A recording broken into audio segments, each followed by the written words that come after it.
Okay. Good morning, class.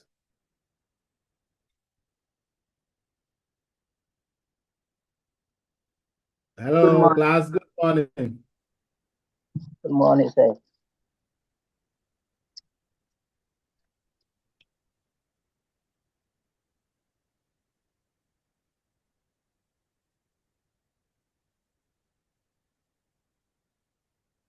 I hope you are fine. Yes, sir. And you? I'm also good. All right. You are welcome back from your week of self-study. And we are grateful to God for another day. I hope your last week's studies was useful to you and most of you are able to do what is required of you. Yes, sir. Okay, so we'll continue from where we ended the last time. Um, I decided to meet you briefly to go through some of the things because of one of the weeks which I couldn't meet you, and I've already asked you to do self-study. So that was the reason why I wanted us to meet to cover up that one. So those of you who couldn't join, I don't know if you are able to do the readings yourself. And those who joined, I hope you follow the lesson that we did about the scheduling algorithms. Hello, class. Can you hear me? Yes, sir. Yes, sir. I would like to know if you have any concern regarding the scheduling algorithms before we continue. Today we have to look at multi-threading and then memory management. Gradually, we are getting to the end of the semester and then we need to finish up the remaining things. Did I discuss the practical aspect of virtual machines with you and the installation of the OS? No, sir. No, sir. Okay. Then I think it will be more convenient if you come face to face, then we do that part. So Oh, let's okay. let's put that one on the our face-to-face meeting. So that those who will be having challenges with the software as well as the OS, you can easily transfer them. So if you haven't done that, then let's do the other aspects and God willing. I think it's after next week, right? After next week. We'll meet after next week. So we'll look at it. Okay. The scheduling algorithm. Any question, any challenges on it? The calculations. I hope you are all fine.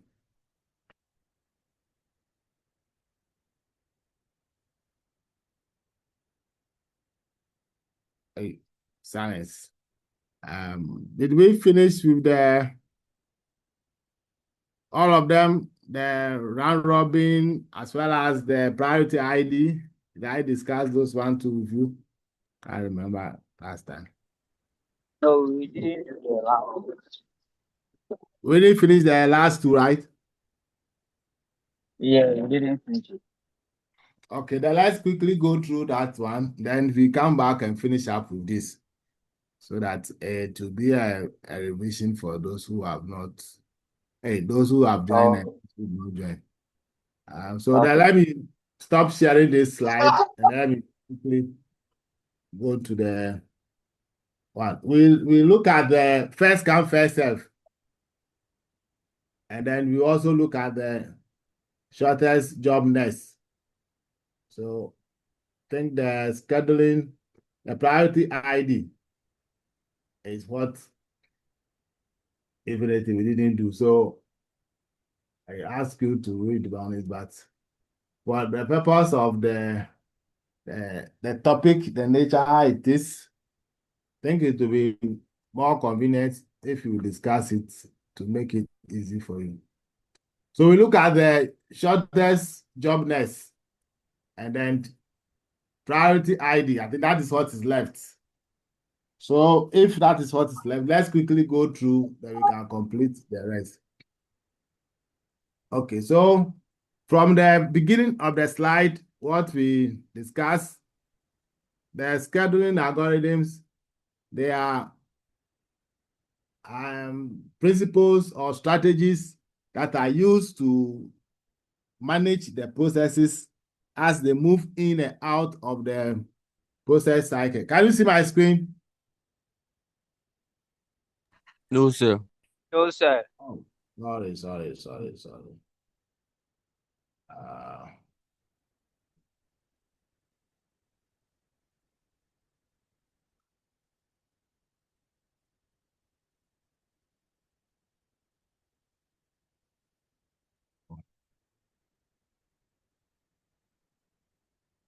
let's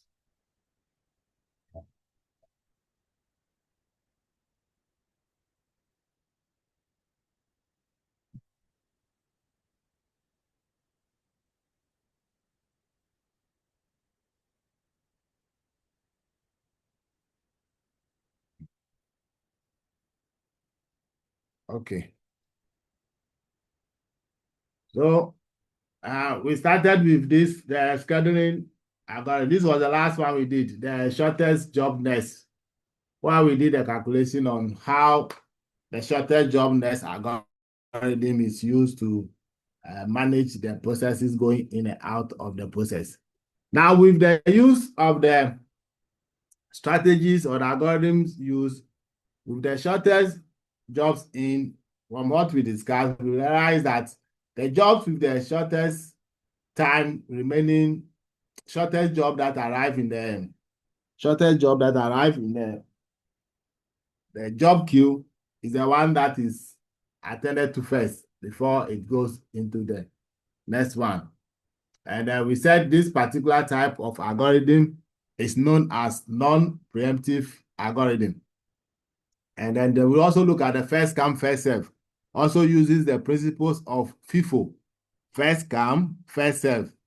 So the processes that arrive first in the job queue are those ones that are attended to before the rest comes. So it goes in order.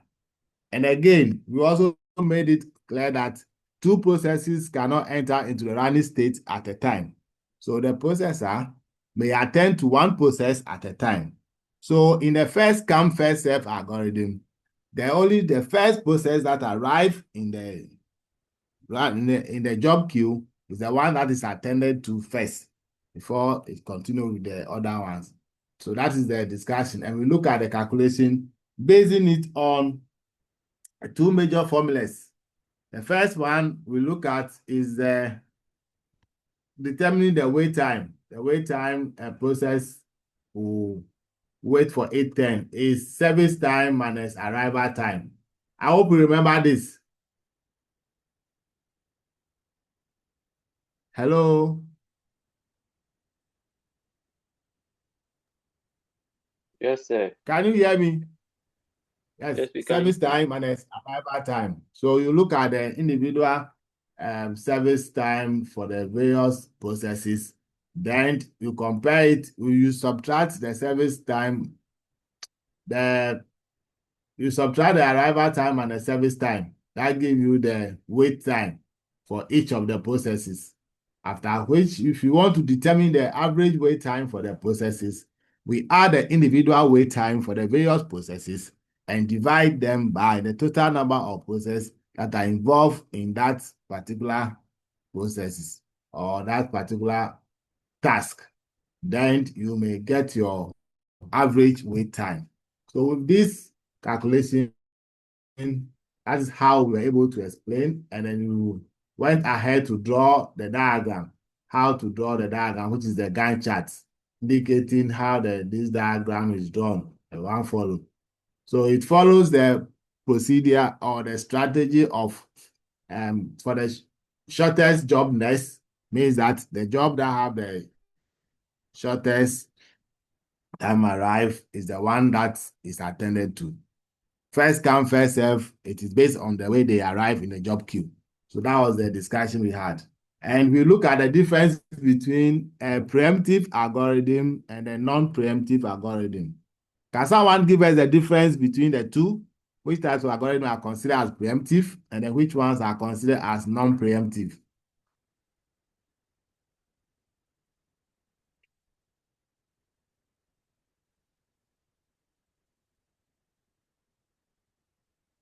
Please, as for OS, it's not like what you click and what you see. It's not like you manipulating. You must understand the principles of how the task has been performed in the system. So if I'm asking questions, I need a response to know whether you are following me or not.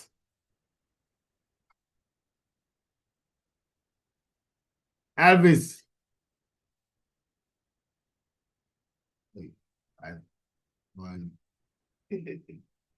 Elvis, can you give us an idea of the difference between preemptive and non-preemptive algorithms? Okay. Prince.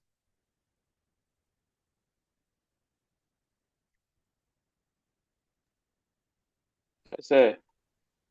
Yes. Any idea difference between preemptive and non-preemptive? Or if you can explain any of them.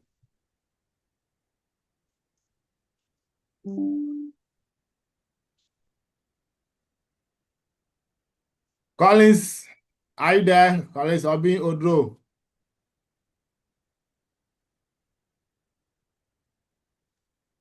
Hey, Prince, are you talking? I can't hear you. Or you want someone to help you? Yeah, please, I'm here. I can't hear you. Can you hear me now? Yeah, I can hear you, but there's no response to the question I've asked. Sorry, I didn't get the question. Can you come again?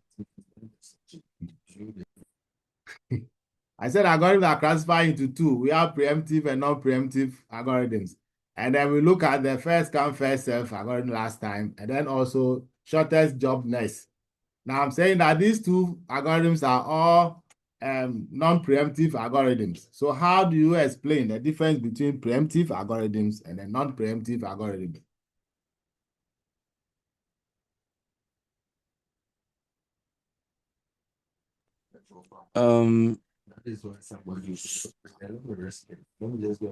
Okay, let me try. And you have the floor. So Yeah. this one is supposed to be part of the self-study I'm supposed to do. And I've Yeah, explained this so last with week.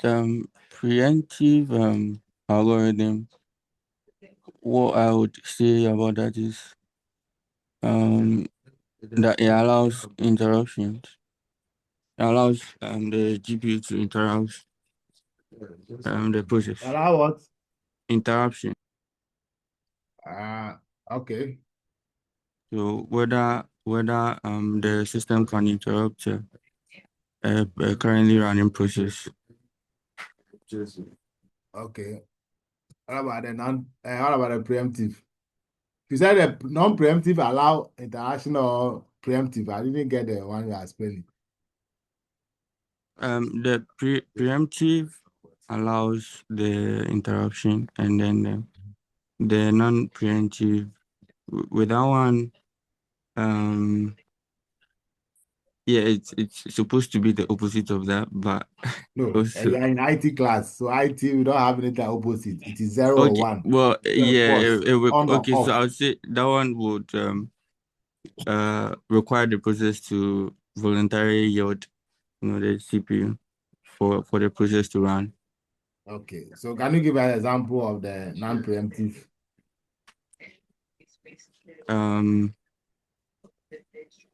The algorithm. Yes, can you give an example of any of the non-preemptive algorithms? If you don't have it, you can call First, anybody that you know can answer. okay. I think I would prefer that one. Okay, go ahead and make your own attempt before you call someone. Okay. Okay. The non-preemptive, I would say, with what you mentioned earlier, the first come first serve. Mhm. Okay. Yeah, I'm coming. Let me check the list. So who are you mentioning to also give us an example? Sifa. Sifa is our boss, so I'd want Sifa to So where is he? help us. Can't find him here. Is he around? Is he online? Yeah, Sifa is here. So why is he? Says if I say you are the boss, I don't know which of the bosses. So come and show your level as the boss. Let's move on. So if I see he or she, Hello, sir. yeah, it's She. Stephen. The the example I have in my head, that's what he mentioned. But you have done self-study and you also have the lecture notes, so give another one.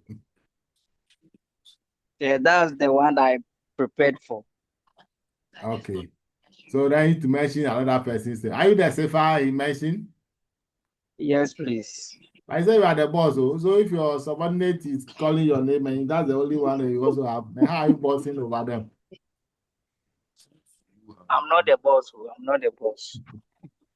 Okay, any other person? Can any other person also mention another one? This place is a bit technical, so I want to be sure that you have followed it, not just to go through the slide with you. I want to be sure you really got the understanding. Because if you care to know, you have a full question on this topic. Wow.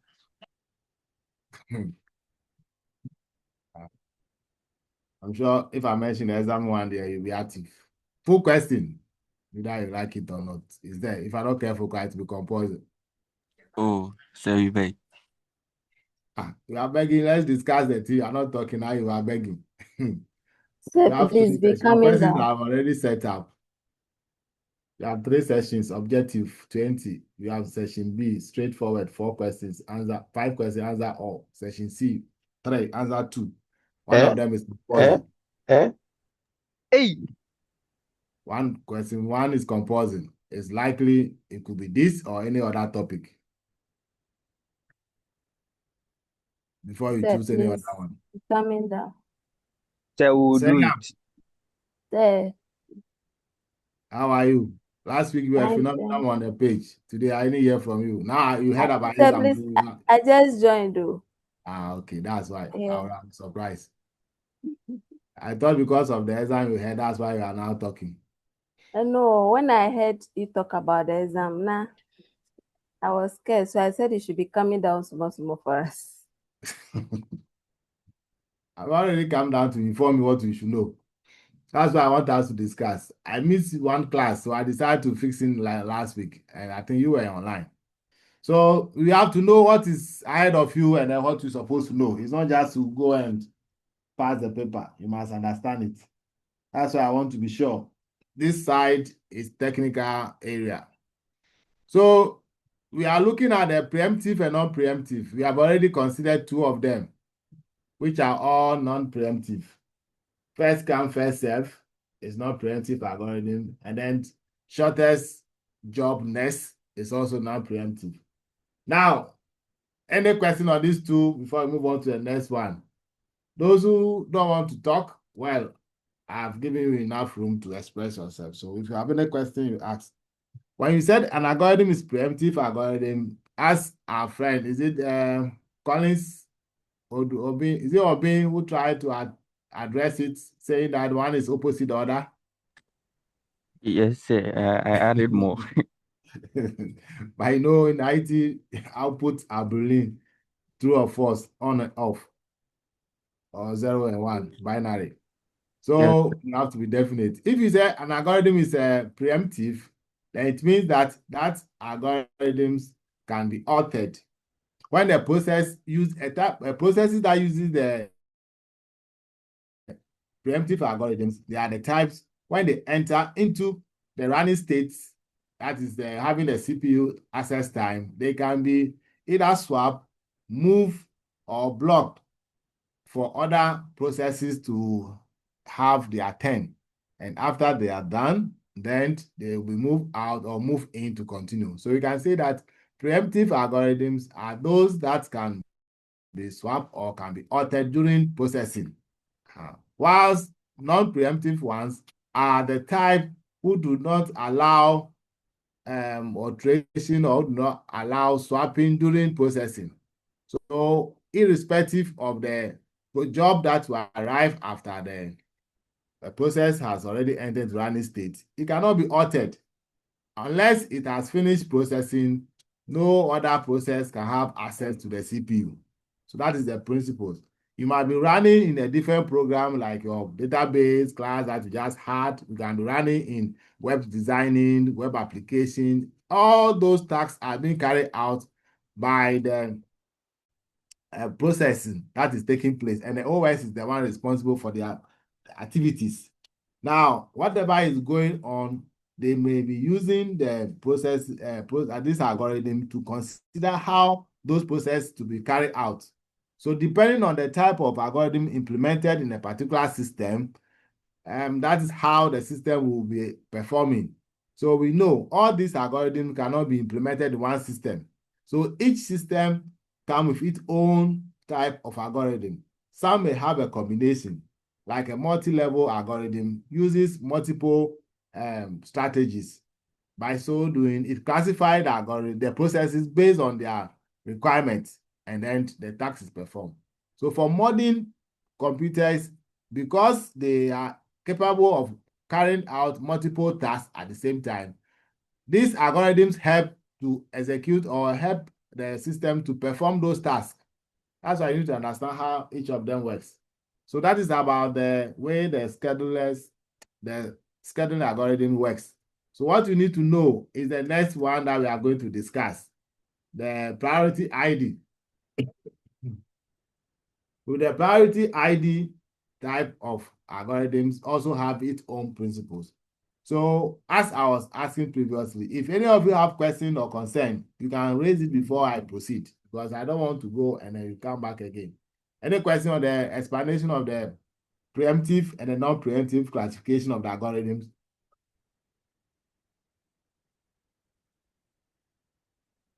Okay, means that we are all fine, right?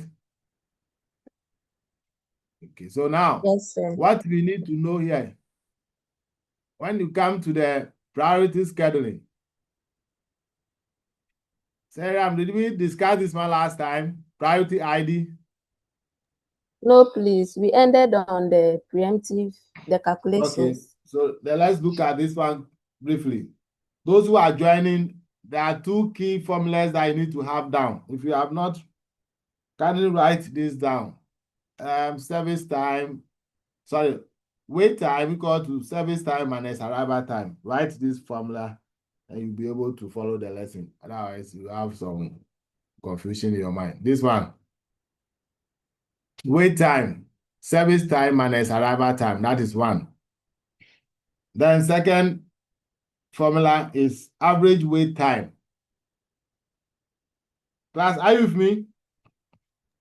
Yes, sir. We are here. Yes, sir. To write average wait time equal to sum of wait time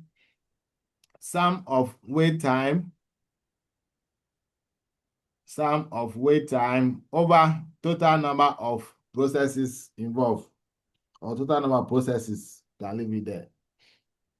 One note. Average wait time, sum of wait time over total number of processes.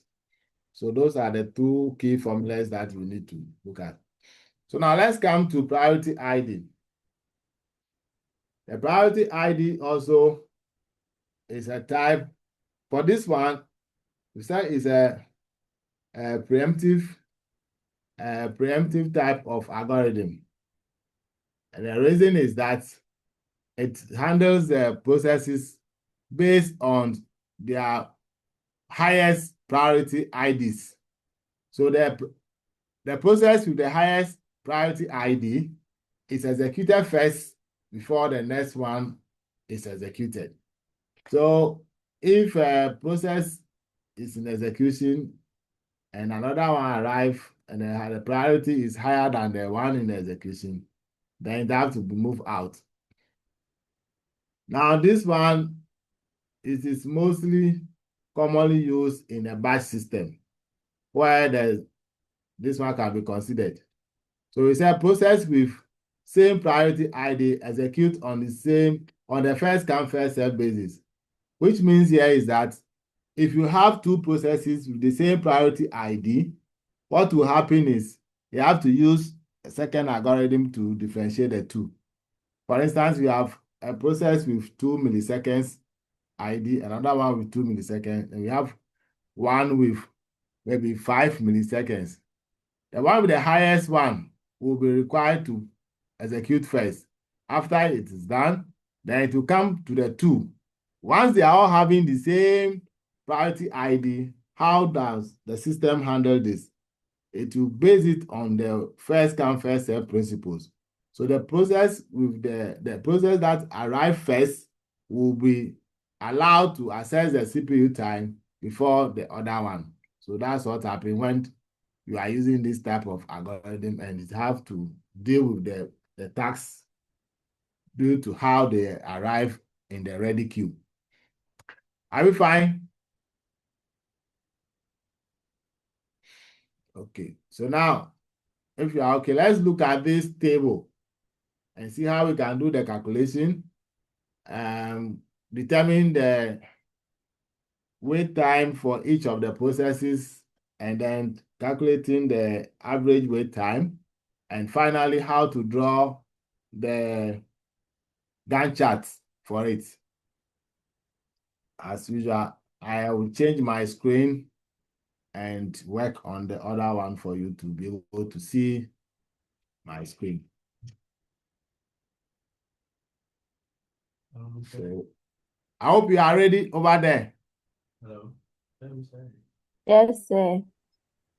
Then let me share my screen.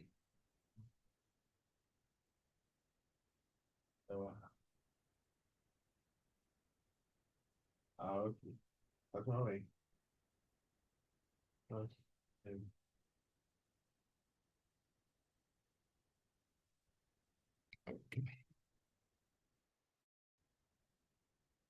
All right. So if you have the table, we are going to refer to the table. So I don't know, either you take a picture or you view it from your. Do you have the table on your computers? The slide, the one I'm using, it's already on the LMS. Do you all have it?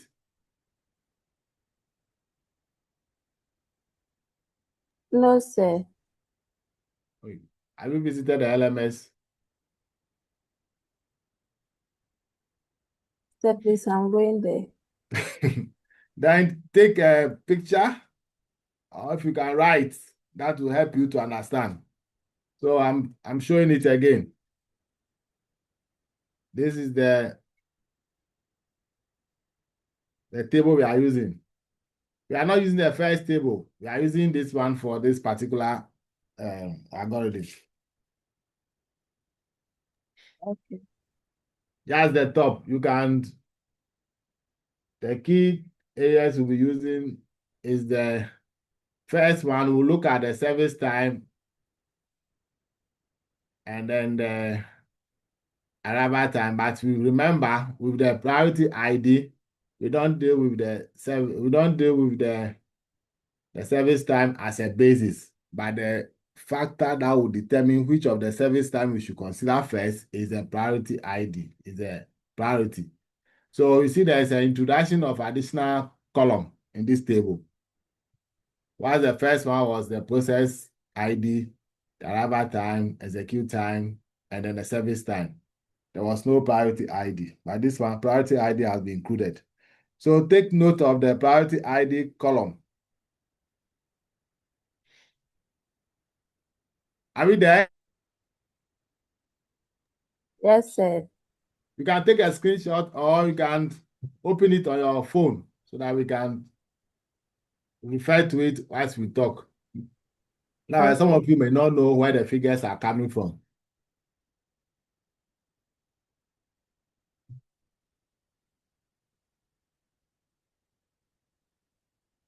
All right, so we come to the screen. Who can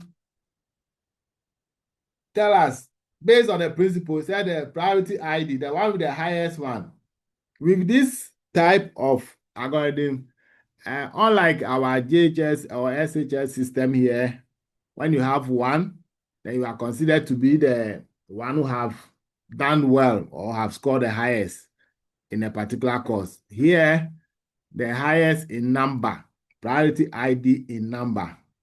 It's not about one. So if you look at it here, starting with this, the ID, the process with the highest ID, if you can check from the table, which one? It's 22. No.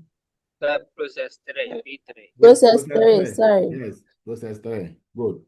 So if you come to the what we want to do, let's put our formula down. So wait time is equal to service time then minus arrival time. Of this one, everybody have this formula.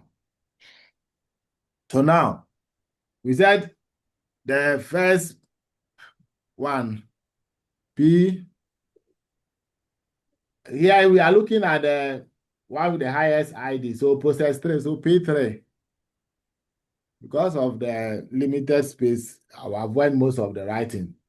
So P3, what is the service time for P3? 0. So 0. Then arrival time. 3. 3. Yes. Then per our principles, we said we don't have 0 processing time. So to result it into 0. So good. So check the next one. Which one is the next highest? Which process have the next highest priority P1. ID? P1. P1. Good. Yes. So P1. So service time minus arrival time. I don't want to repeat the formula at the top, so I'm just referring to it. So what is the service time for P1? The 6. It's 6. Right. Arrival time? 1. 1. 1. Okay, good. Some people can see. So our result is 5. Okay. Sir, Yes? please, why is it from the P3 then we are moving to P1? Who can help him to understand? P3. So why are we moving from P3 to P1? We are using the priority. We are Come using the again. what? The priority, right? The priority time. This algorithm is based on priority ID. So we are not looking at it in sequential order. It's not how they arrive. It is about the process with the highest priority On the ID. fan. Are you fine? Okay. Next, what is the next process that will be considered?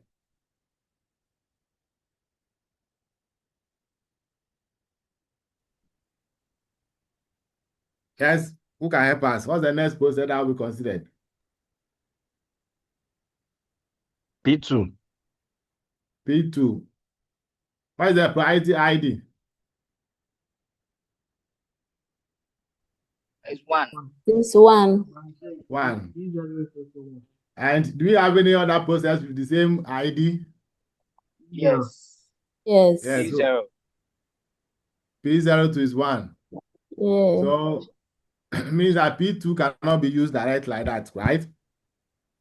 Why don't we use P0? And if you are going to use P0, why? I've explained it before we start. Remember, there is a principle states that if two different processes have the same priority ID, what do we use? You use the principle of The first first come, first time. serve. Use first come, first serve principle to eliminate or to decide which one should have the first time, which one should have access to the CPU time first.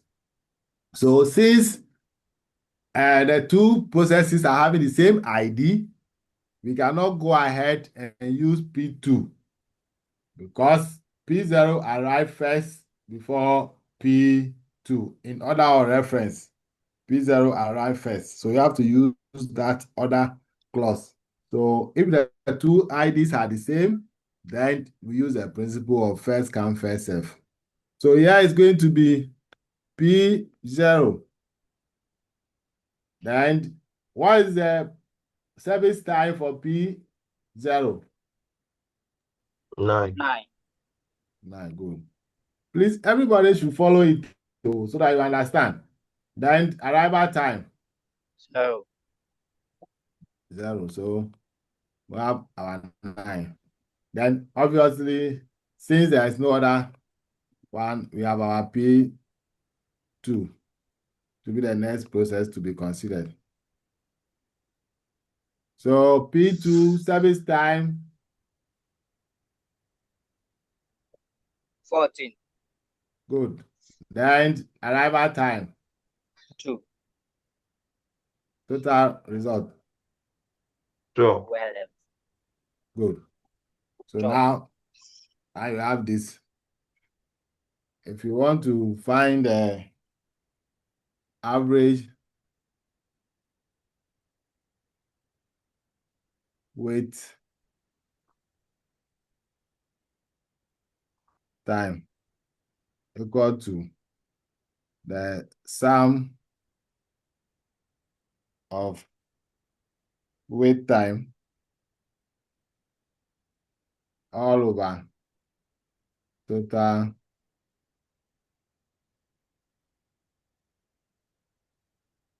number of processes. So we have here, how do we find the sum? It's 0 plus 5 plus 9 plus 12. 9. Thank you. When you speak like that, you know that some people are with me. Okay. So all over.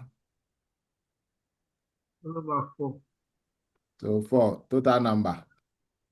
So if you do this well, you have this to be, those with calculators or mathematicians, 26. 26 over 4. What will be our result? 19.25. Are you sure? Hey, Steven. Eh? 26 over 4. Eh. If Yes, it's 20, 6.5. thank you. 6.5.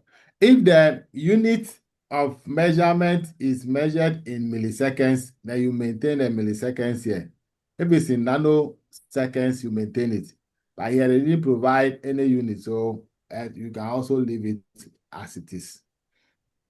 If you want to have 2 decimal points, you can put 0 there. But if you don't want to have 2 decimal points, you have your 6.5.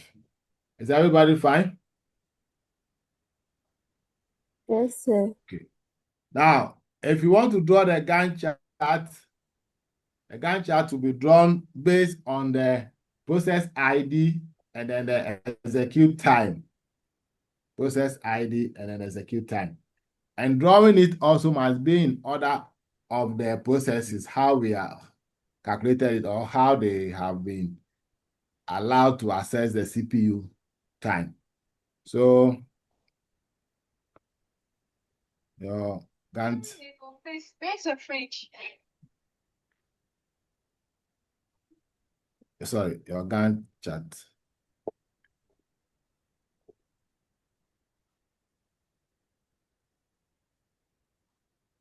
So we draw. You can draw to scale, or you can draw with your imagination. If the question says that draw to scale, then you have to start by ratio. You can say that ratio. So if you have your ratio here, it can be 1 milliseconds equal to 1 centimeters or 1 millimeter, depending on the measurement that you are using. So if you do this, that means that if you have 5 milliseconds, then it should be equal to 5 centimeters or 5 millimeters. I hope you get an understanding. So in that case, you can use your rule to do the diagram. You can use your rule to measure and then draw according to scale that you have chosen. If you decide to choose any other scale, then you must do the equivalent of the values. So since we are not using the rule here, you can use your imagination to draw. So the first process is P0. Sorry, P3. So starting from 0, and then this one is P3. And then the wait time for P3 is what? 0. Hello? So it's 0. Execute time. No. Execute We have time. here, we are using the execute time. So P3. Oh, okay. What's execute time? Six. It's what? 6. 6. Good. So if you are drawing to scale, then you have to measure 6 centimeters from here or 6 millimeters from 0, the origin 0. So if you are not drawing to scale, let's use our imagination. I hope you all agree. Okay. Next one. Will we draw to scale? It will be determined by the question. So P1. P1, what is the execute time for P1? So it's 3. 3. So this. So now to get the average here, you have to add 3 to 6. So if you are drawing to scale, you can decide to draw your 3 centimeters from 6, or you add 3 to 6, giving you the resultant value that you measure. So,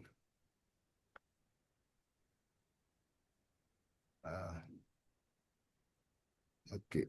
So 3 plus 6, I hope you all know. You have 9. Now, next one. P0. What is the execute time for P0? It's 5. 5. Good. So now you add 5 to 9. So that should give us 5 to 9 should give us something like 14, right?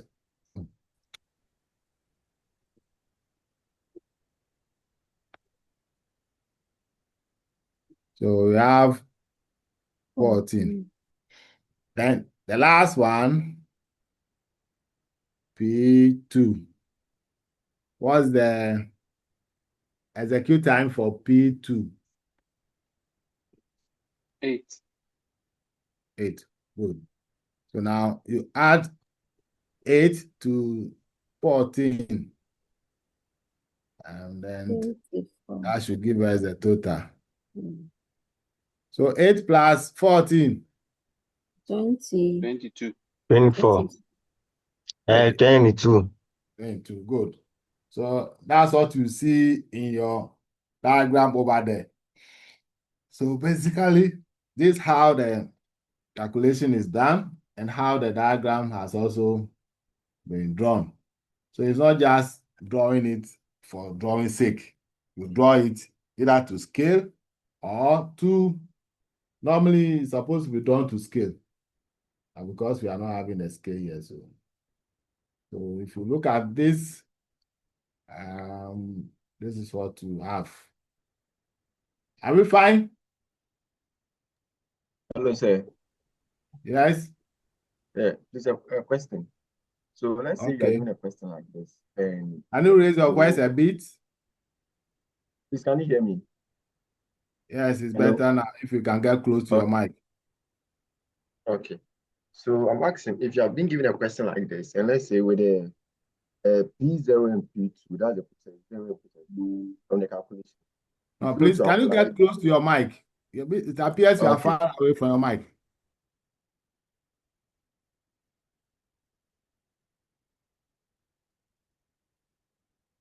Hello? Hello. Are you using earpiece? It's a headset I'm coming.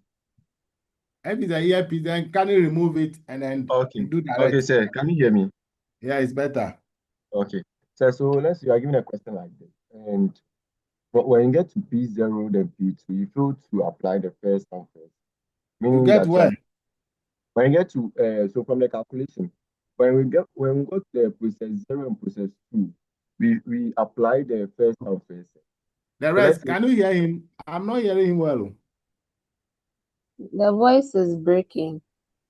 the voice is breaking. Yes. So if you can be stable. Hello. Yes, it's good now. Is it clear now? Yes, better. Okay. So I'm asking if you are given a question like this in an exam, and from the calculation, that's the process 0 and process 2. When you fail to apply the first come first served, meaning everything will be marked down, right? By you as what do you think, officer? The principle is there that, look, even in the slide, I've explained that if you have the first come first serve is based on the the process with the highest ID, right? It's a priority scheduling is non-preemptive algorithm, and non-preemptive algorithm, one of the most common scheduling algorithm in batch system. So each process is assigned priority, that's it. Then process with highest priority is to be executed first, and so on. So this one, is a non-preemptive algorithm. So the process that will come with the highest priority will be executed first. That's the first point. Now let's proceed. If you maybe we didn't pay attention to this part when I was explaining. I said process with same priority are executed on first come first serve basis.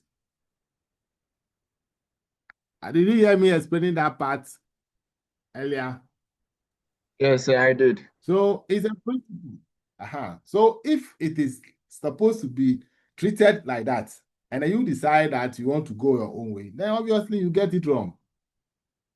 Because the principles or the strategy used over here, which is an algorithm that the system used to work, is that if two processes arrive with the same priority ID, since we are saying we are using the process with the highest ID, you deal with those with the highest ID.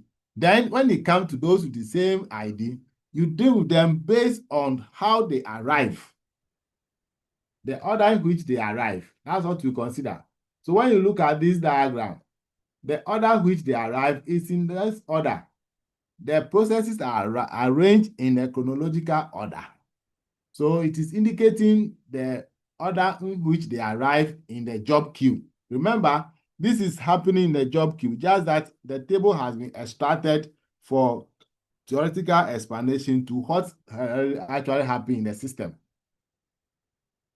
So, officer, if you decided not to go by the principles, then obviously you agree with us that you are doing the wrong thing. Even in mathematics, if you are doing calculus, you are supposed to follow the principles. If you are doing differentiation, you follow the principle. Even if you are doing algebra, you deal with the board mass. Programming, I believe you have done programming. We talk about the pen mass, right? Oh, good. Sorry. You are top-up students, right? Okay.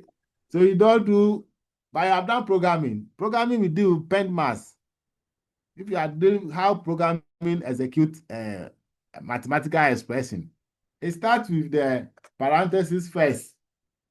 So you deal with the parentheses, it go to the exponentials before it come to the brackets. If there is division, to now go and look at it before you come to the multiplication and so on. So if it is board mass, you deal with your bracket of division before you come to your addition and subtraction. You come to the multiplication and then the addition before subtraction. I hope you believe these principles. Hello? Hello, sir. Yes. So, Chief, Hello, that is sir. the order. Yes. Are you okay? Or you still Yes, want sir. to have your way out? You have to Sir, follow the no, I'm principle. okay, sir. Okay. So let's follow No, the sir, no, principle. sir. No, Yes, sir. that's why you must first understand which algorithm. So assuming in the exam, the question the tone of the question should let you know which of the algorithm is being used.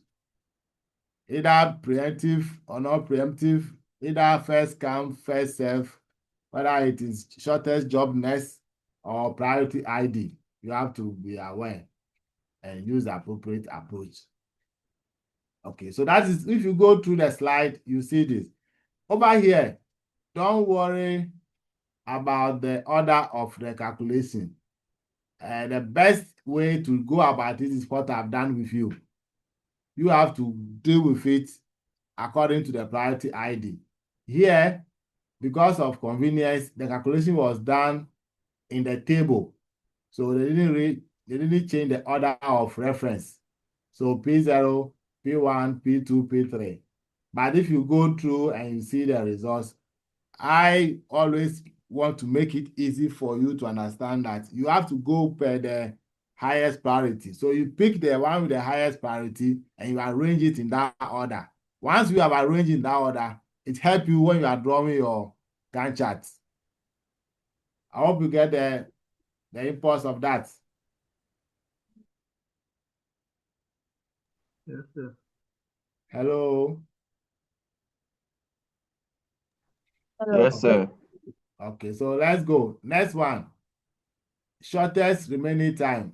This is SRT. Is different from the shortest remaining time.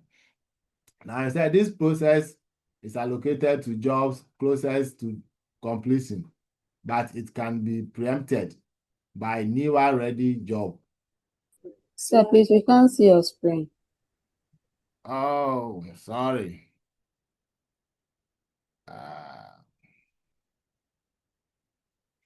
If I do the two screens, some of you two cannot be switching. So, okay, thank you. I've drawn my attention.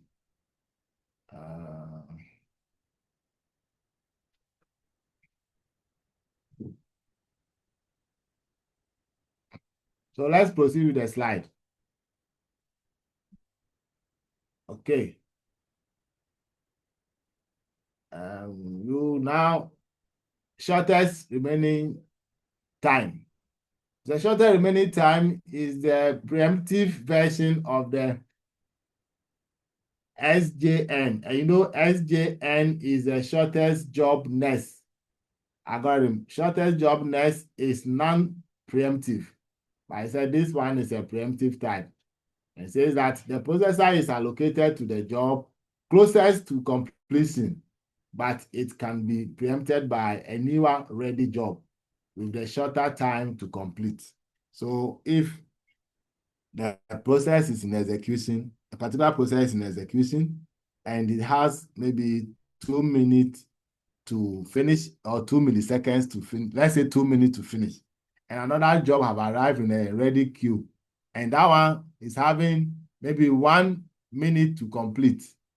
And based on this, the 2 minutes one have to be swapped or removed. In this case, not go to block state. It will go to ready state and wait for or give way to this ready the job with the 1 minute to finish to go and execute. After it is done, then the other one will be moved to the ready state, will now come back to continue. But if there is another job that have a shortest time, remaining time, like maybe 0.5, then the 0.5 will go first. When it finishes, 1.0 will go before the 2 minute, 2 milliseconds one will also go, or 2 minutes one will go. So that is how this one works. Are we fine? Okay. They said it is impossible to implement interactive system where required CPU time is not known. So it is often used in batch environment where short job need to be executed or need to be given preferences. So in those era where we deal with batch systems using the punch cards and so on, these are the best algorithm that could be used so that only the ones with the shortest time will be allowed to go first before the rest go. Now, aside this, we have what we call round robin scheduling algorithm. And this is one of the algorithm that is commonly used in the modern systems. In this type of algorithm, is also under preemptive type. It's under preemptive algorithm. So in your future studies, if you may be asked in the exam, when you are given the option, you may have to classify the algorithm first before you proceed. So know whether it is preemptive or not preemptive. Then, in this case, how it works is very simple. There is a fixed time which is given to all processes to have their fair execution time, and they go in tens. And that time is called quantum time. So an allocated time could be maybe 4 milliseconds or 4 minutes for each process to have the CPU time. Now, once the processes arrive in the job queue, they are arranged in order of reference. And this time is based on first come, first serve. So they will use that principles to allocate the time for the various processes. So the time is set, the time for execution is set, is 4 milliseconds. But how will the processes go? The processes will access the CPU based on when they arrive in the job queue. So assuming that P0 arrive first, followed by P1, P2, P3, then all the processes will go in that order. So first, P0 will go have its first turn of 4.0. When it is done, either the process is complete or not, it will move out and then allow P1 to also go, have its own fair time, which is 10 or 4 milliseconds. After execution, what will happen is if the job is complete, then it will move out from the queue. If the job is not done, you have to go and join the queue and then repeat and wait for the next 10 in that order.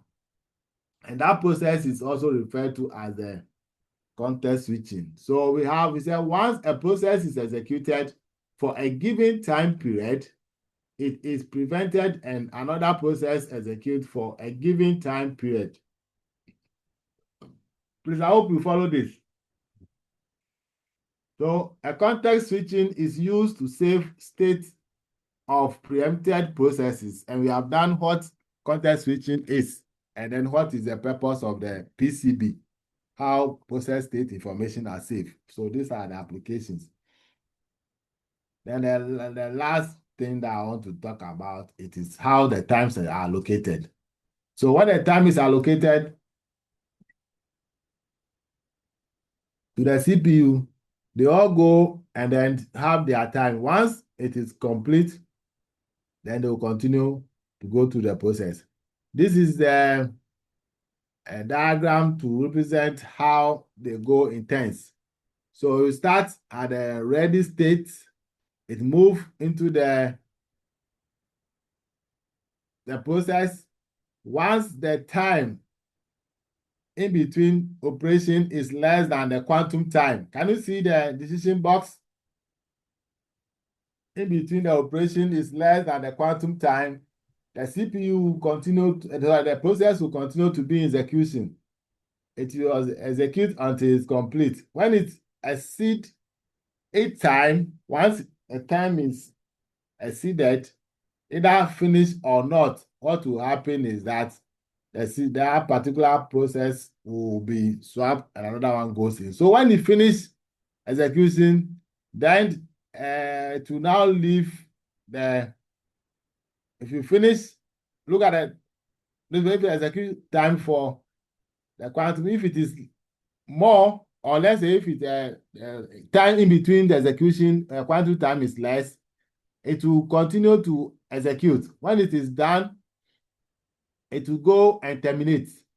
Now, if the time between the execution is not exhausted and the process has not finished, what will happen is that execution has not finished, then it will go and join the ready state. But if execution is complete and then it have to complete the process, it will now go and leave the process or leave the queue. So what will happen is that in the meantime, if you have processes with different execute time, the times will be allocated to each of the processes. But the time they'll use for execution or accessing the CPU time will be dependent on the quantum time. So once the quantum time is reached and then the process still have more time to work, then it will go back and go and then join the ready queue and wait for its turn for execution. So when you look at this diagram and you come to practicality, let's take this as an example. How does it work? You have to reference to a table, which we used first. Last week, those of you who were here, I asked you to write down a table. This one. This table, first come, first serve. This table. If you don't have it, you can take a screenshot. We'll use this one as an example to go and explain the round robin. Please, let's hurry up so that we can finish. Let's take you can take a screenshot or open it. The first come, first serve table.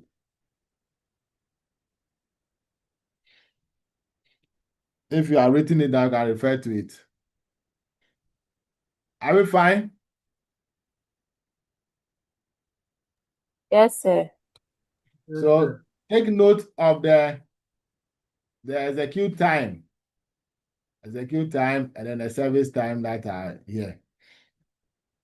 This time there's no priority. So we'll go back.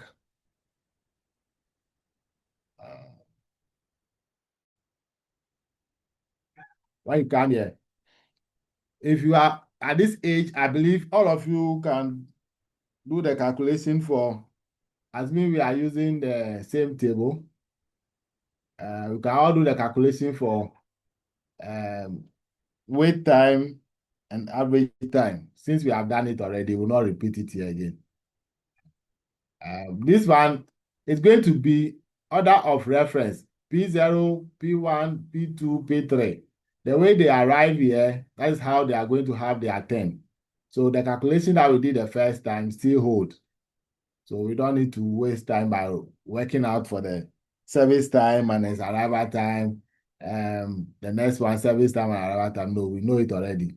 So what we are concerned about, how do we draw the Gantt chart and how exactly they operate? So when you come here, it is given a quantum time of 3, which means that each of the processes will have there's no unit attached to it. So let's assume it is 3. If I say milliseconds, it will be too easy. But that's how it will print. Normally, it is measured in milliseconds. That's why you don't see the computer hanging for a long time before it processes another one. But because of we are human beings, let me use 3 minutes. I think that one will be more convenient for you to understand how 3 minutes can last for a process to take place. So this is 3. So it means that each of the processes will have 3 minutes to operate or for execution, after which they will be moved, either completion or not. So based on the time that they are supposed to access the CPU, that's what you are going to use to do the calculation. So let me switch my screen, but write down the time that they require, the service time, and then the execute time. If you get those things down, then when we are using it, you will follow what exactly we are doing. Hello, are you with me? Everybody Yes, write sir. execute time. If you are not sure, write the execute time. I don't want to finish somehow say that I don't understand. Execute time for all of them. We have P0. Please write P0. Okay, let me write to myself. P0, we have P0 to be 3, P1 2, P2 8, and then P3 6. So everybody write it down.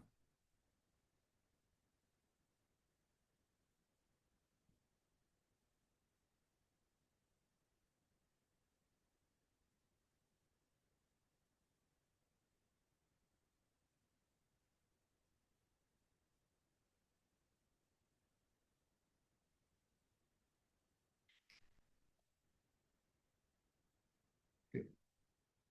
Let me proceed from here. So this is the round robin. So R, B. So we have P0. The execute time for this is 5. P1. Execute time is 3. P2. And execute time is 8. P3. Execute time is 6. I hope you can see my screen. Yes, sir. Okay. So if you are drawing the Gantt chart, you start,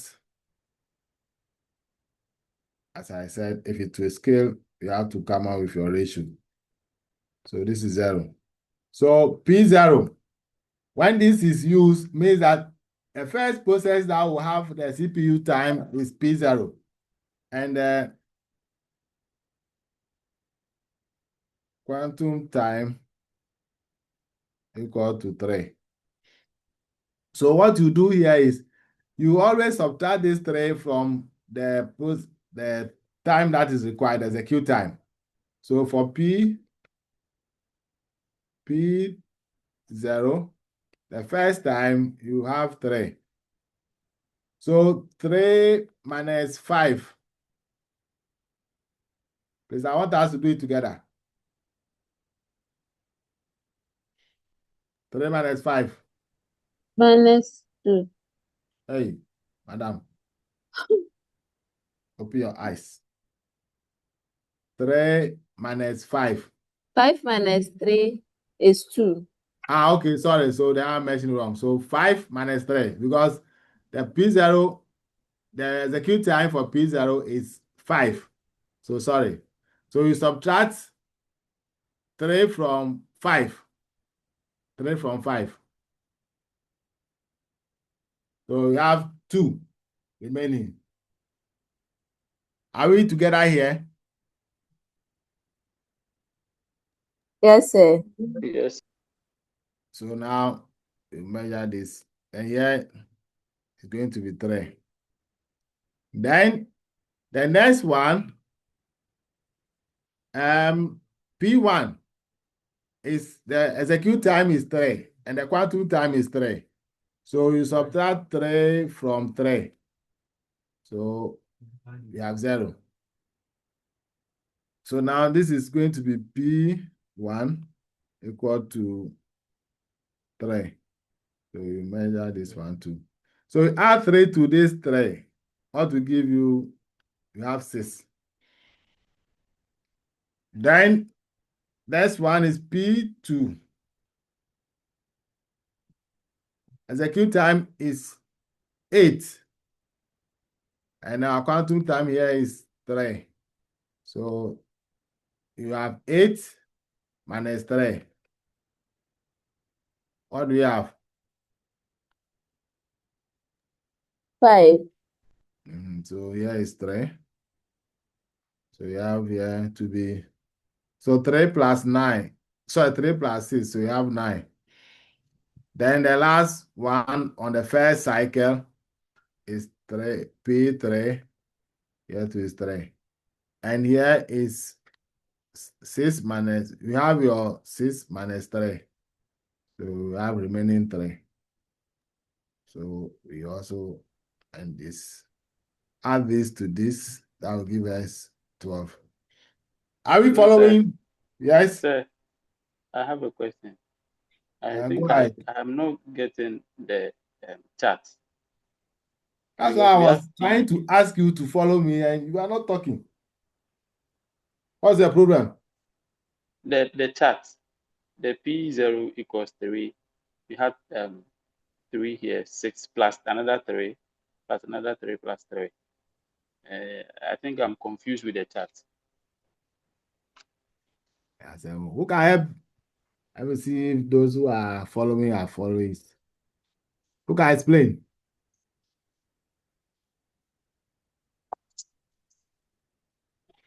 Say I'm expecting you to talk. Sir. Hmm. Okay, Prince, we are using the quantum time, which is the 3.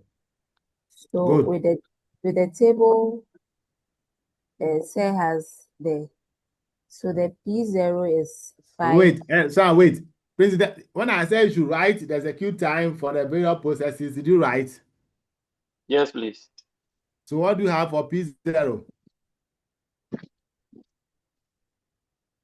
The P0, the P0 The is P0, 8. No, P0 is 5. it's 5. Good. Is it where your confusion is coming from? I know why I was specifically telling you that you should write the processes and then the execute time. Otherwise, you definitely get confused. What's Okay. P1? The P1 is 8. 3. Yes, and P2.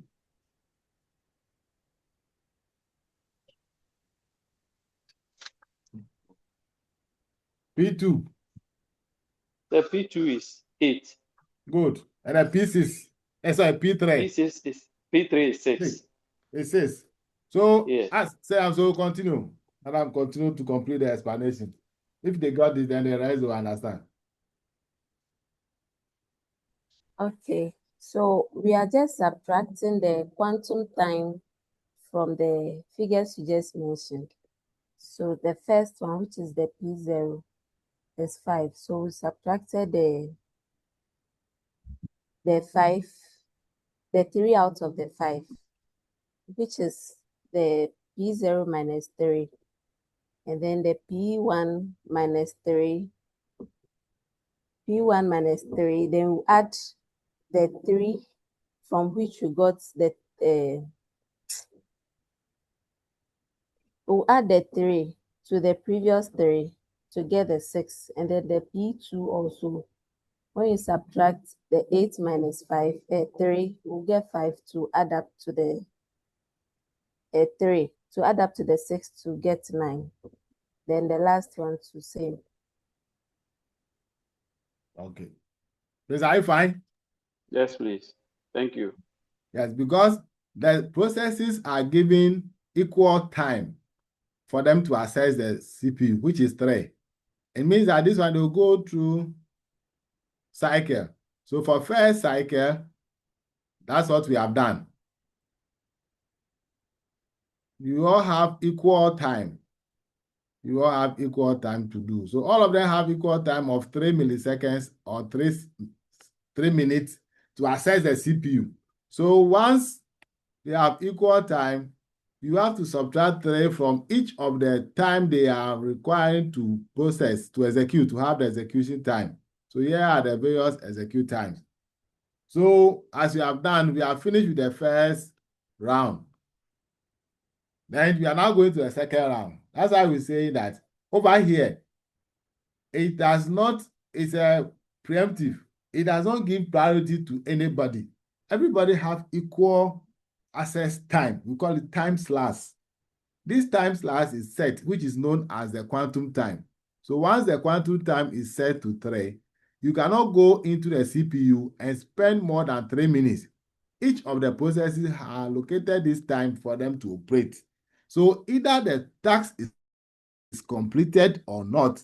Once we have spent 3 minutes in the CPU or at the CPU access time, then you have to be released and allow another process to also have its equal time.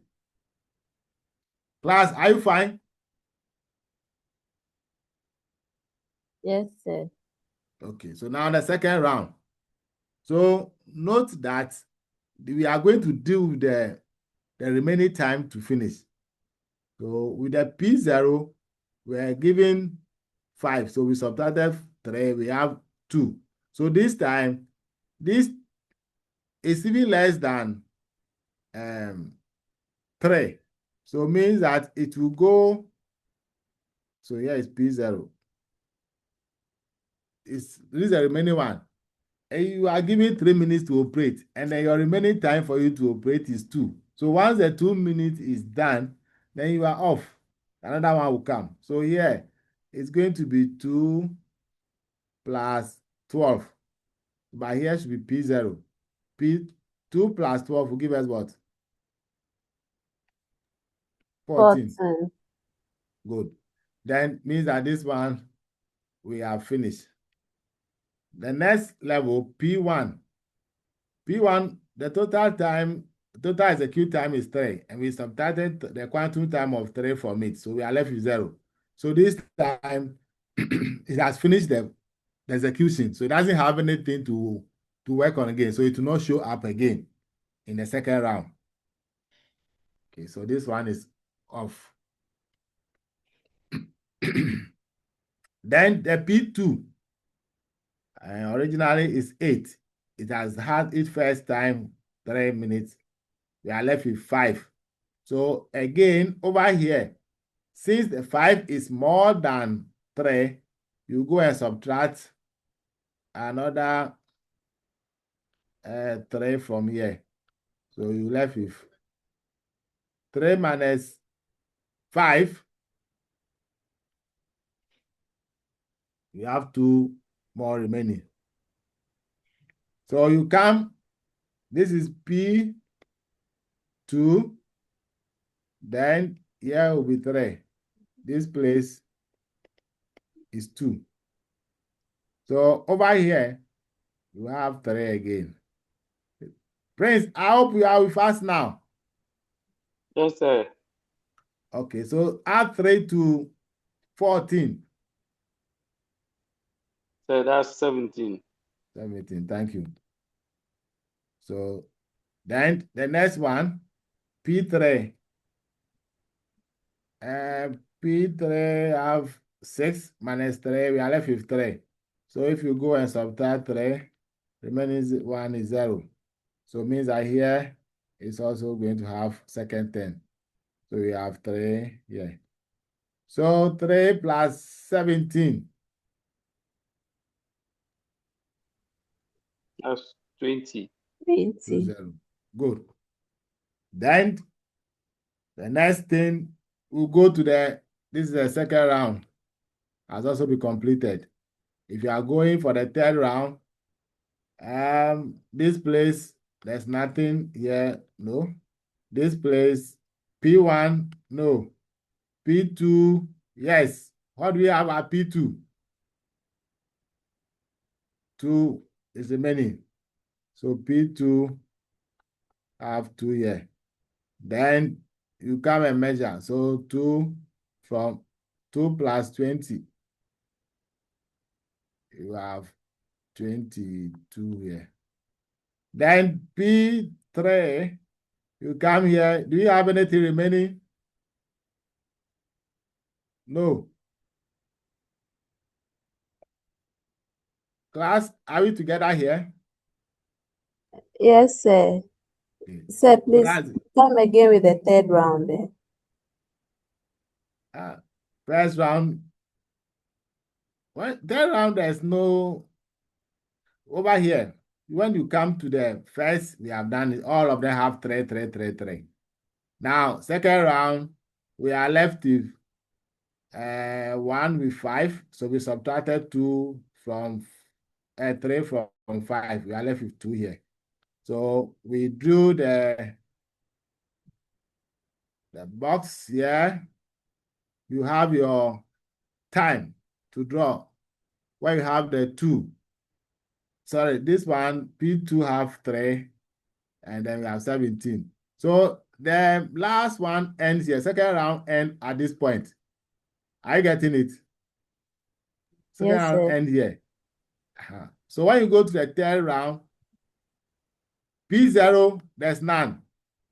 P1, no remaining. P2, we are left with 2. That is the only one that will carry forward here. So let me bring my third. The third should be here. So I get it. Now, when you go to the P0, there's nothing here. So it's also out. So on the third round, it is only these 2 that is available. So which is P2. P2 equal to 2. So up to this point, we have 20. So we add these 2 to the 20 here. That's why you have the 22 there. Are you okay? Yes, sir. Okay. So that is how the calculation is done and how you do your drawing. This one is very easy if you follow it. But if you don't follow if I do multiple screen sharing, some of you will not be seen. So let me stop sharing from here.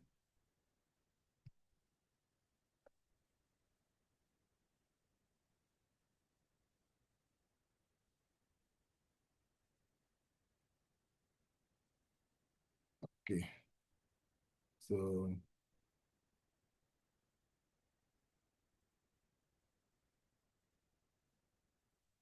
okay.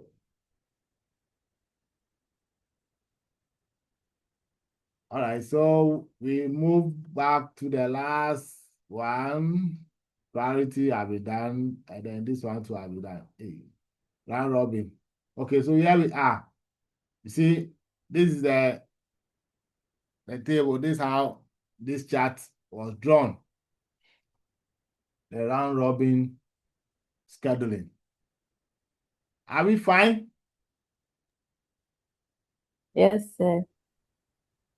My friend Prince, everything okay now? Yes, sir.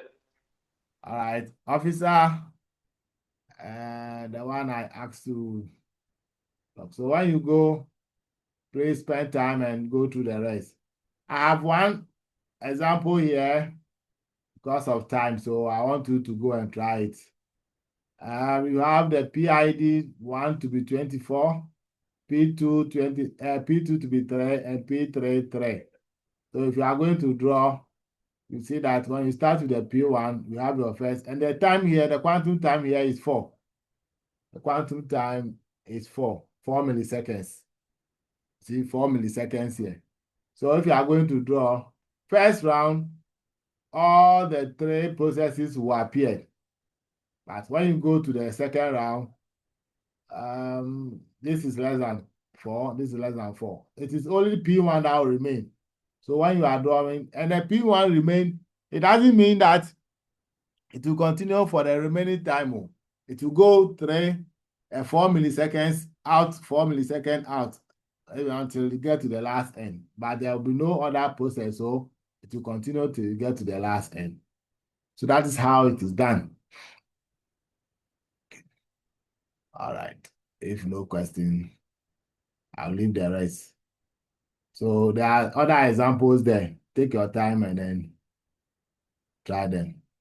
Now, advantage of this, he said, does not suffer from problem of starvation or any con effect, meaning that for round robin, at each time, each process will have equal opportunity to access the CPU. No CPU will be stuck and waiting for, no process will be waiting for the CPU time for long. They all go through the same equal time. Okay. Then the last one, which is the multi-level queue scheduling. This one is very simple. What it does is that it classifies the various processes and group them based on the type of process that they are available or the task needs to be performed. So the one with the multi-queue are maintained for processing, and the one that do not have the I/O device to also function will also be allocated or assigned to different categories. So we said each queue can have its own scheduling algorithm. Priorities are also assigned to each queue. So if there is a process that comes with priority ID, all the one with the priority IDs will be separated, and the one with the first come first serve will also be separated, and the one with the one I'll be using a round robin. So here is a multiple system. It utilizes the multiple algorithm system to operate. So it doesn't work with only one. So whenever it is scheduled, the CPU will now work with them according to the various jobs that have been selected. So it's a process schedule at the end. Ultimately select jobs from each queue and assign them to the CPU based on the algorithm assigned to the queue. So we don't use a single queue in this particular system. So that is about the multiple level queue. Any question? Okay. No question. Then take care of these questions. Start preparing your mind as you get to the end of the semester. So you can do this by self-assessment. Critically examine the importance of interrupts and then outline any three functions of an operating system. These are the kind of questions you may meet. So as you read, you prepare yourself towards them, and I'm sure it will help you to guide your studies and make you land safely in the semester. Okay, unfortunately, we have used most of the time on this, but I think it's necessary you understand these algorithm calculations. And I hope we have all followed the lesson, right? Yes, sir. Yes, sir. Yes, let's go to the reading one. Multi-threading. Now, initially, we talk about Go. Who can give us an idea about what a thread is? A thread, what is a thread and what is a process? In OS, when we talk of thread, what is a thread and then what is a process? Or how do you differentiate between a thread and a process?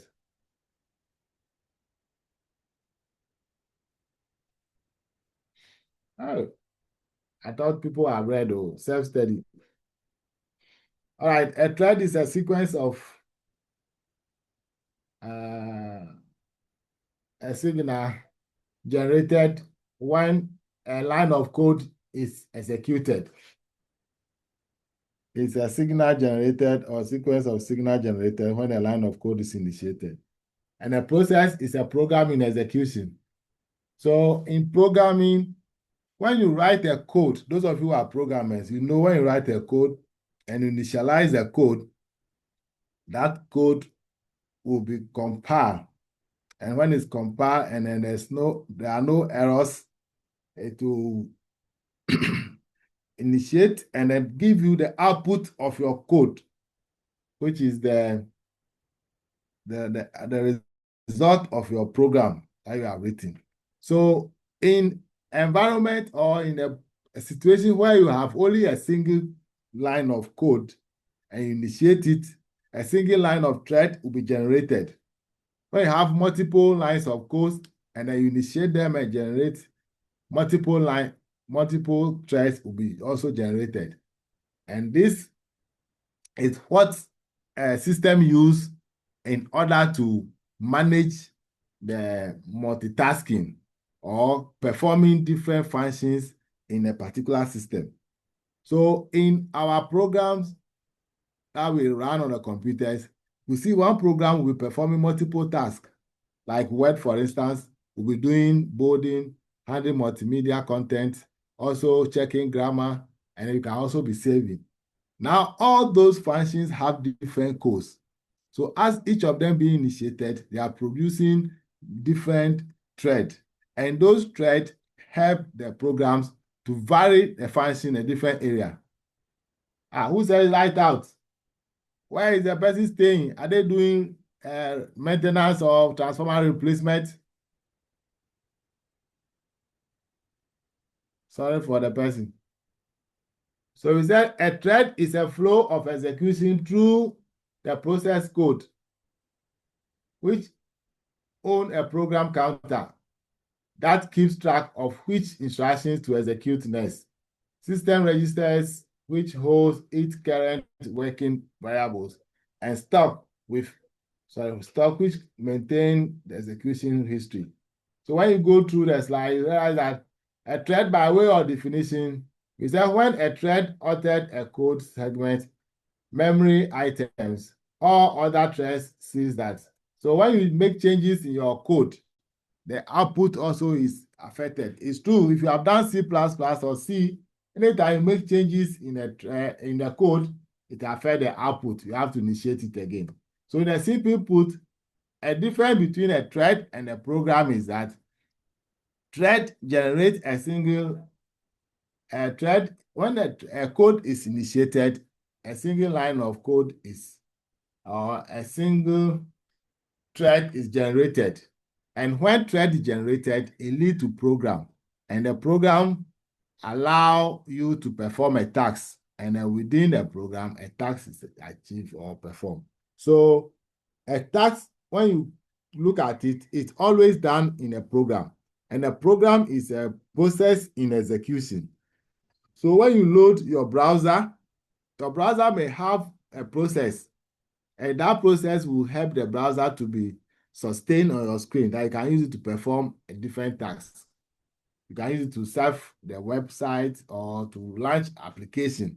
Now, each of those things, launching a page and then also launching application, are different tasks that you are performing.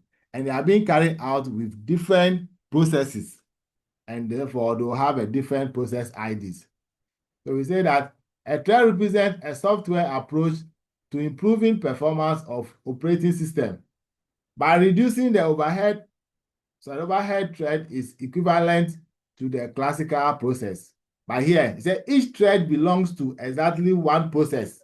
Each thread belongs to exactly one process. And no thread can exist outside a process. So I remember I drew it on your screen before. Let me try and explain it again in a short note. Why? There's a chart. A thread. Normally, you have source code. Then source code generates a thread. This is thread. Then this one will lead to process, and then process will lead to task. This is what happened, and this is what allow multiple systems to work. And that is the work of the OS. OS handle this. So in your computing, anything that you are doing, and especially working on programs, you must know that each program have a source code. And if you have multiple source code, Then you are going to have multiple threads. Multiple threads will be generated, and then multiple processes will be generated. They are going to perform multiple tasks. Please, yeah, then it will be tasks. So, please, are you following the sequence of how things are done?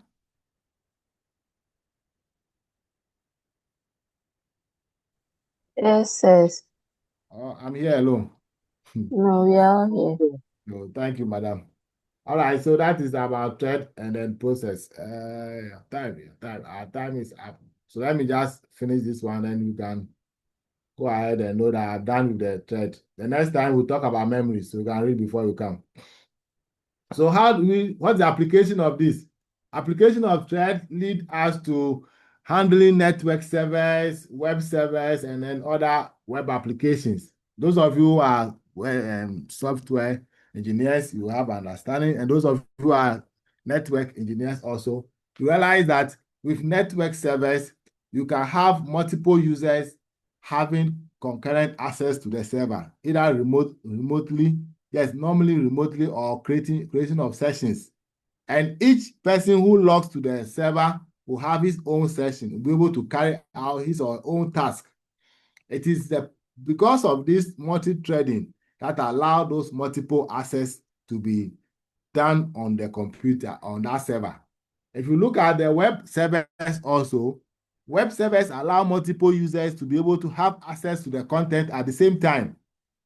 If this, and you can also perform multiple tasks on the web servers. So the thread will allow you to be varying part of the work. They said they also provide you suitable functions for parallel execution of application on shared memory multiprocessors. So example is here. When you talk about a single thread, this is what you are referring to. Single line of code will generate this thread, and you have its own source code, its own registers, and its data counter, and so on. But multiple threads will be generated from multiple source of code. So if you have multiple source of code, and you have multiple thread generated, and this will lead to multitasking or varying of part of the program. Please, are you fine? Okay, now these are the typical examples. So when you look at a single threaded On system, your screen, oh, the slide. I thought you have it too. Sorry.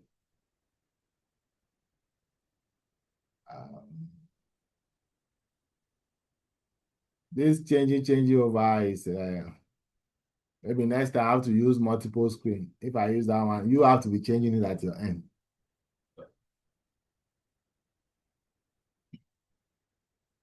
I was referring to this screen.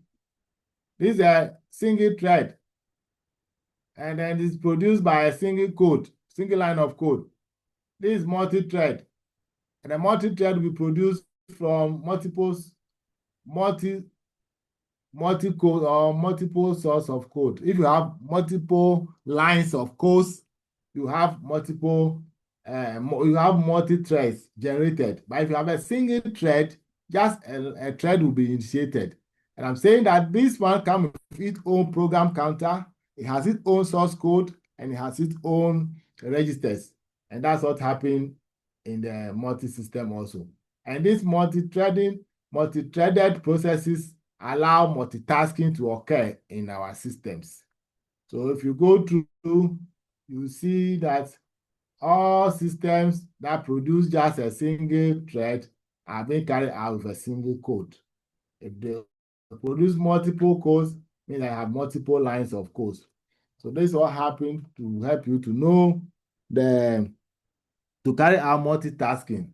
Now, the difference between a thread and then a process may vary depending on the area of application.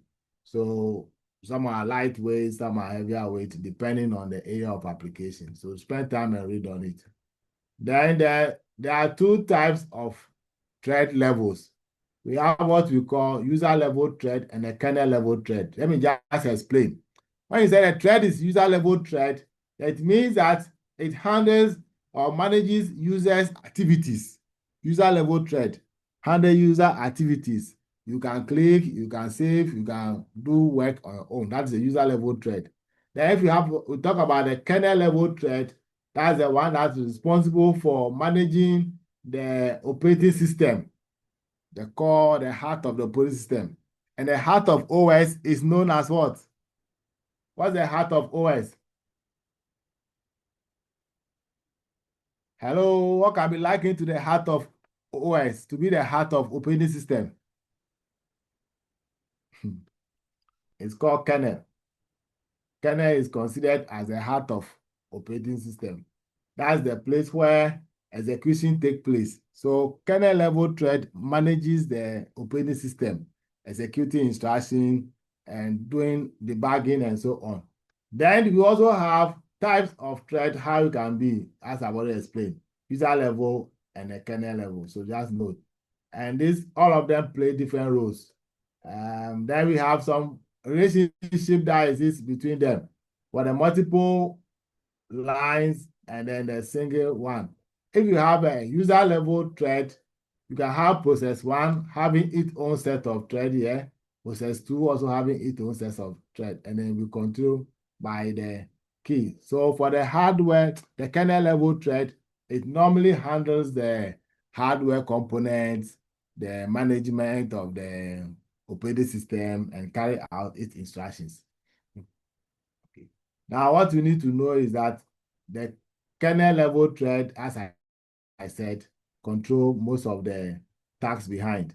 The users don't see it. Users don't see it. There are different operating systems that uses this type of thread. Example like the Sun Solaris. They are the typical example. They combine both the user level thread and then the kernel level thread, and they make it more efficient.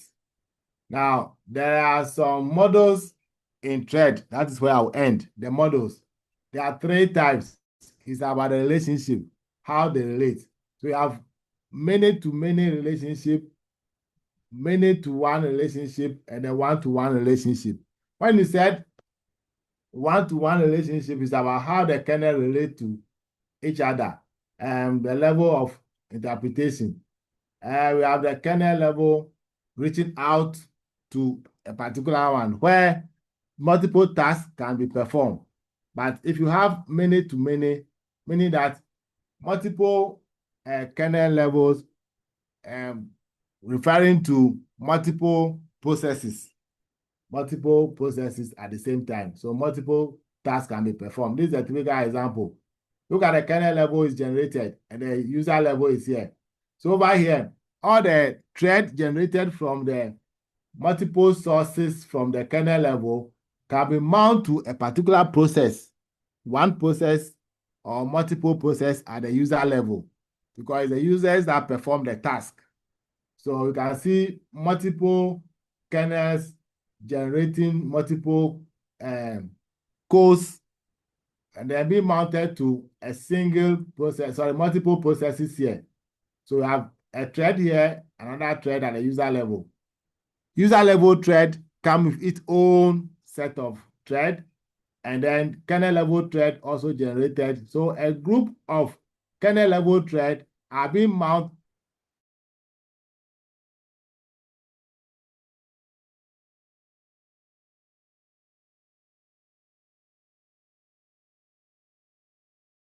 for a user level thread. So we said many to many model. So kernel level thread, user level thread. We can have multiple kernel level thread being mounted onto multiple user level thread, and then vice versa. That become many to one or many to many. So when you go through, look at this. We have single kernel level thread being mounted to multiple user level thread. So we have many to one model. Many to one model. I want to end it here, so I want to be brief. We have many user level process thread mounted to a single kernel level thread. The same thing, process 2 have many user level thread being mounted to a single kernel level. This one is not many to many, so know the difference.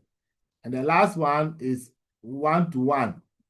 One user level kernel will mount to one single kernel level thread. And this means that there are some specific tasks can be carried out using a single level thread, a user level thread and a kernel level thread. But there are some of them, multiple kernel level thread will map onto a multiple user level thread. So that is the difference. So if you are talking about the models and operating systems, then we have many to many, one-to-one, and then we have one-to-many. Those are the three models that we have. This is a summary of the various user level kernels. I think with time, you can get it and then you read through. So on this note, I want to end here. What we have discussed today is about how to calculate or handle the schedule algorithms. The schedule algorithms are the strategies or principle behind how processes move into CPU, have the execution time, and they move out from the CPU. And then different strategies are being devised. That's why I have different algorithms. 6 of them has been discussed, and they are grouped into 2 main categories. We have preemptive algorithms and the non-preemptive algorithms. With the preemptive algorithm, we say that the algorithms that can be altered when the process enters into execution time. Whilst non-preemptive algorithms are the ones that cannot be altered when they enter into a running state or execution time. Now we come to the multi-threading. We look at a thread as a single line of code when it's generated, or as a signal generated when the source code is initiated, and a process as a program in execution. And we look at the relationship between them, that a process can be a subset of a program, and a thread can also be a subset of a process, and then a thread generates from a source code. So that is the line or how it is related. And we have 3 different models of thread. User level model, we have user level model, and then the kernel level. And this can be mapped onto one-to-one, one-to-many, and many-to-many. So these are the things that we have discussed. I pray you'll be able to go through and look at the differences between them. Our next lecture, we'll be looking at memory management. That will be the next. So you can read on it before we come. Memory management. Thank you for coming. Take care. Because I've taken time, I don't want to share my message for the day, but you can read it on your own. Thank you for coming. Take care. Bye-bye. Bye. Bye, sir. Thank you. Welcome.